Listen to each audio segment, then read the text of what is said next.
Hey, what's up, everybody? Welcome back to Headbanger's Closet. I appreciate you tuning in. So today is one of the viewer of this channel and my best buddy, Jason Garkowski. It's his birthday, Sunday, January 17th, rather. So we're going to talk about a release from our favorite band, which is Metallica. And this is the Vinyl Club release number 2. You're supposed to get this in 2020, but COVID hit, so I think what's going to happen is you're gonna get the next 2 this year, and then you're going to get the 4 releases you're supposed to get for 2021, so you'll get all 8 this year. And actually, I think 1 came in December, but whatever. And then they'll just kind of renew it for 2022. I think you can maybe still get in on this if you are a Metallica fan and you like collecting stuff. This is great. These are 7 inches. You're going to get 4. They're super rare. You only get two songs per record.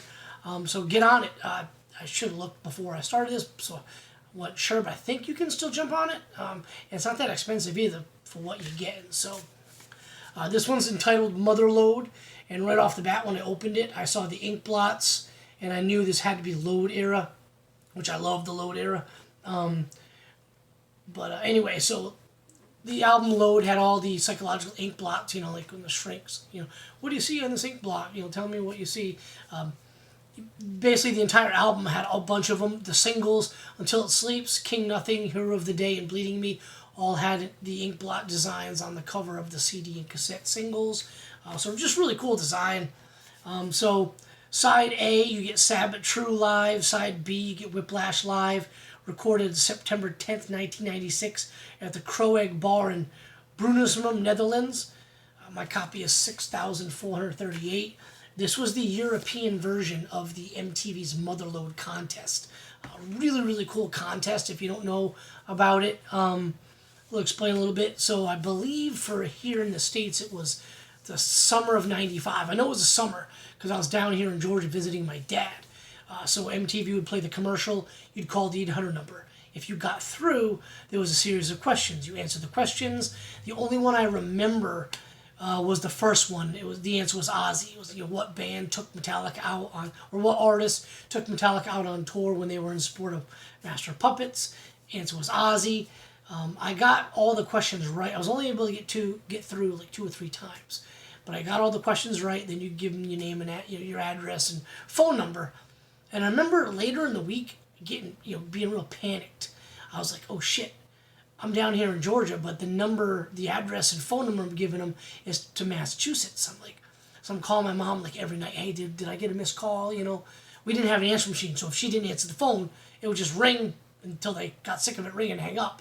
To this day, I have no idea whether they actually called me back or not, but anyway, whatever. It was a really cool contest. I've called hundreds of times that week, but anyway, when they aired the what do you call it, the winner, the episode where they had the winner, it was 4 of them. 4 people had a semi truck come to their house in the morning. They went outside, opened it up. It was a Metallica Jeep Wrangler, black, with the Metallica logo, and then just a shitload of gear, a whole semi truck full of stuff, anything you can imagine. Very kind of sort of similar to the Live Ship Binge and Purge, with the winner got a road case full of like used gear from the studio on tour, like shirts and all this other shit. Same deal, but just more of it. And the grand prize winner, Metallica, was in the truck. So those Jeeps were badass too. I would love to see, if anybody still has them today. But whatever. So the winner, you got to spend the entire day at his house hanging out with the band, and then they played a show at the local watering hole of that winner.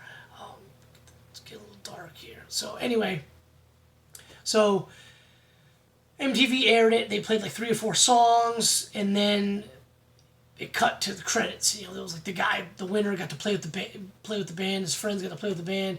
It looked pretty cool. I'd love to have a full version of that show, both on video and audio. So if anybody's got it, let me know below, and we work on a trade or something. So anyways, this was the European version of that contest. Probably the coolest contest Metallica's really ever been a part of, in my opinion. So let's see what we all get in this thing. So you get the download card, which is pretty cool. You get a some stickers, Sabbath True and Whiplash, song title, and then a couple of lyrics. Band's pretty cool.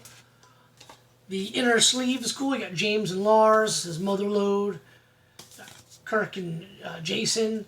And on the back, Lars writes a little about it. So he says, as a band, all kinds of promotional ideas get thrown in your face along the way. Some cool, some kooky, and most of them neither.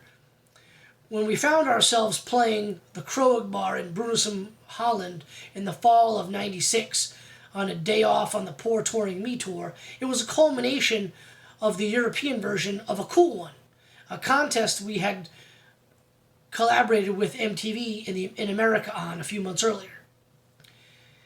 It involved semi-trucks, giveaways, fans, the word mother, and the word load in the title, and definitely had strong elements of kooky. But long story slightly shorter, we showed up at contest winners Dag Van Gennif's hometown, jumped out of a truck, hung out, shared tall tales, then ended up playing his favorite a private show for him and his crew at his local watering hole, including these versions of Sabbath True and Whiplash. The songs sound good. Listen to them this morning. Here you go. Whiplash. Sabbath True. And it's the Load era Metallica like font logo, which is pretty cool. You can definitely tell these songs are from the Load era when they perform them. I love that era of Load. I'll do an entire episode on the Load era a little bit later in the life of this channel. One of my favorite eras of the band, just for me personally, I was in college. I got to go to a freaking shitload of shows on that tour. Was kind of leaving school for about, I didn't do this more than once, but I left one week. I left school for a week at a time and just saw I think 5 shows that week. And then basically every Thursday night I'd leave and go someplace and see them play like a Friday Saturday or like a Saturday Sunday type of deal.